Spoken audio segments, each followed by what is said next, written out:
மாண்புமிகு முதலமைச்சர் அவர்கள்.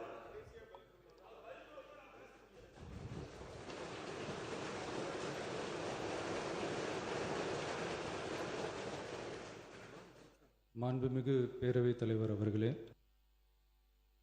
காவிரி விவகாரத்தில் எதிர்கட்சி சில விவரங்களை கேட்டிருக்கிறாங்க. காவிரி நமக்கு உயிர் ஆதாரம், நம்மளோட உணர்வு ரீதியான ஒன்று. அதனால் அதை வச்சு அரசியல் பண்ணுற எண்ணம் துளி கூட நம்ம அரசுக்கு இல்லை.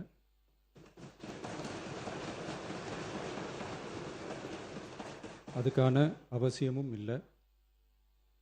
மேகதாது விவகாரத்தில் நாம் எல்லாரும் சேர்ந்து தான் தீர்மானம் போட்டோம்.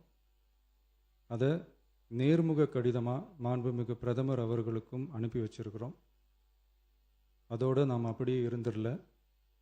ராஜ்யசபாவில் ஒன்றிய ஜல் சக்தி துறை இணை அமைச்சர் மேகதாது அணை பற்றி முழு விவரங்களை குறிப்பிடலைன்னு தெரிஞ்சதும் காவிரி நடுவர் மன்றத்தின் இறுதி தீர்ப்பு மற்றும் மாண்புமிகு சுப்ரீம் கோர்ட் தீர்ப்பு சம்பந்தமான விதிகள் மற்றும் பத்திகளை கோட் பண்ணி மேகதாது திட்டத்துக்கு எந்த விதமான சட்டபூர்வமான அனுமதியோ நிர்வாக அனுமதியோ வழங்கக்கூடாதுன்னு மாண்புமிகு பிரதமர் அவர்களுக்கு அடுத்த நாளே நேர்முக கடிதம் எழுதினோம்.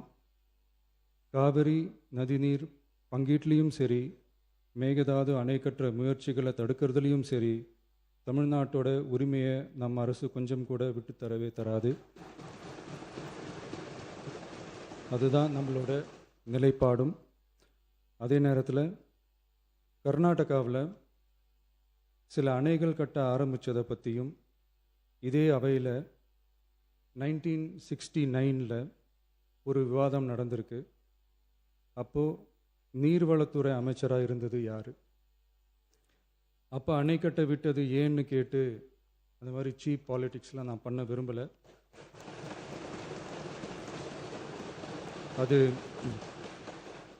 அது நம்ம நோக்கமும் இல்லை. ஏன்னா காவிரி விவகாரத்தை ரொம்ப கவனமாக கையாளணும். எந்த கட்சி ஆளுகிறது, எந்த கட்சிக்கு பெருமை, யாருக்கு பெருமைன்னெலாம் பார்க்கக்கூடாது. இது தமிழக மக்களுடைய பிரச்சனை அப்படின்னு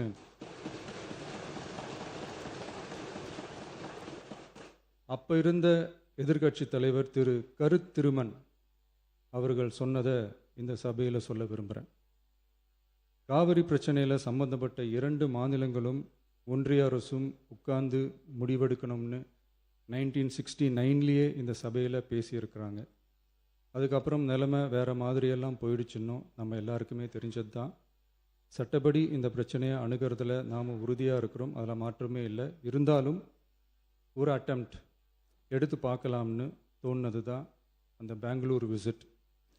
அப்படி ஒரு விசிட் பற்றி ஃபஸ்ட்டு யோசித்து கேட்டதும் நான் தான். நாம் பெங்களூர் போக நினச்சதை பற்றி பல ஒப்பீனியன்ஸ் வந்துச்சு.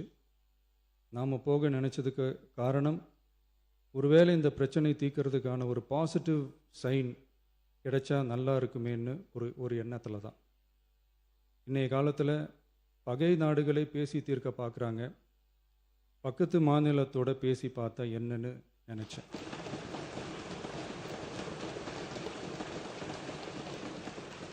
அதனால தான் அப்படி ஒரு அட்டெம்ப்ட் எடுக்க நான் ட்ரை பண்ணோம்.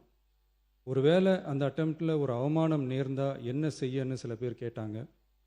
அப்படி நடந்தால் தமிழ்நாட்டு மக்களுக்காக அதையும் தாங்க தயாராக தான் இருக்கேன்.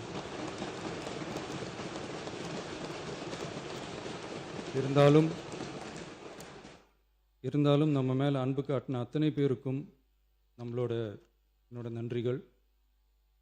இந்த காவிரி விவகாரம் பற்றி மாண்புமிகு நீர்வளத்துறை அமைச்சர் அவர்கள் உரிய விளக்கம் அளிப்பார். அதே மாதிரி காவிரி பிரச்சனையால் பாதிக்கப்பட்ட விவசாயிகளுக்கான அந்த இன்சூரன்ஸ் ப்ரீமியம் அரசே கட்டுறதை பற்றி கேட்டிருந்தாங்க. அதுக்கான விரிவான பதிலை மாண்புமிகு விவசாய அமைச்சர் அவர்கள் தருவார். அப்புறம் இந்த குறுவை சாகுபடிக்கு அந்த நிவாரண தொகுப்பு பற்றி எதிர்கட்சியிலேருந்து கேட்டிருந்தாங்க. அந்த குறுவை சாகுபடிக்கு அந்த நிவாரணம் ஏற்கனவே கொடுத்தாச்சு, வழங்கியாச்சு. இது அரசியலே நாங்கள் தான் அப்படின்னு சொல்லிக்கிறவங்களுக்கு இது எப்படி தெரியாமல் போச்சுன்னு எனக்கு தெரியல.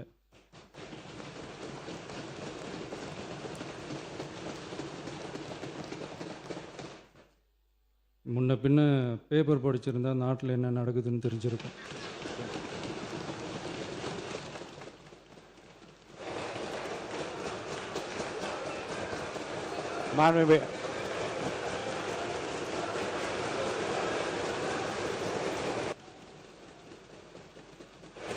மாண்புமிகு எதிர்க்கட்சி தலைவர் சுருக்கமாக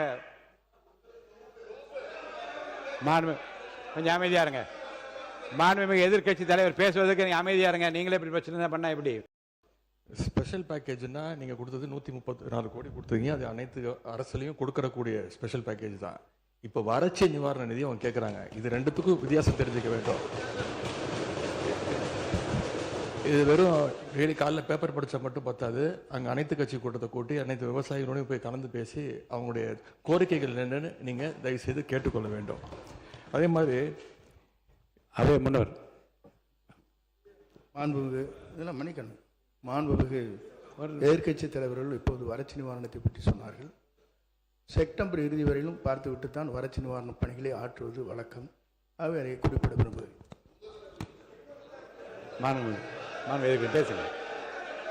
மாண்புமிகு எதிர்க்கட்சி தலைவர், பேரவைத் தலைவர்களே, பேச அனுமதிங்க. நீங்களே இப்படி பண்ணா எப்படி? மாண்புமிகு எதிர்க்கட்சி தலைவர் சுருக்கமா பேரவைத் தலைவர்களே, நாங்கள் இன்னொன்று திரும்பி கேட்பது தான், கர்நாடகாவில் அவங்க அனைத்து கட்சி கூட்டத்தை கூட்டி முன்னாள் முதலமைச்சர்லாம் வர சொல்லி அவங்களுடைய கோரிக்கைகள்லாம் கேட்டுக்கிட்டு இருக்காங்க, தொடர்ந்து கேட்டுட்டு இருக்காங்க. இந்த தாவேக அரசு ஏன் அனைத்து கட்சி கூட்டத்தை கூட்டுவதற்கு என்ன உங்களுக்கு பயம், என்ன உங்களுக்கு தயக்கம் என்பதை நான் கேட்டுக்கொள்ள விரும்புகின்றேன். அதே மாதிரி குறுவை பாதித்த சம்பவம் இன்னைக்கு கேள்விக்குறியாக நிலையில் விவசாயிகளுடைய தொடர் கோரிக்கை டெல்டா மாவட்டங்களை வறட்சி பாதித்த மாவட்டங்களாக அறிவித்து அதற்கான உரிய நிவாரணங்களை அவங்க தொடர்ந்து கேட்டுட்டு இருக்கிறாங்க. எனவே அதையும் இந்த அரசு செய்ய வேண்டும் என்று கேட்டுக்கொள்கின்றேன். நன்றி. மாண்புமிகு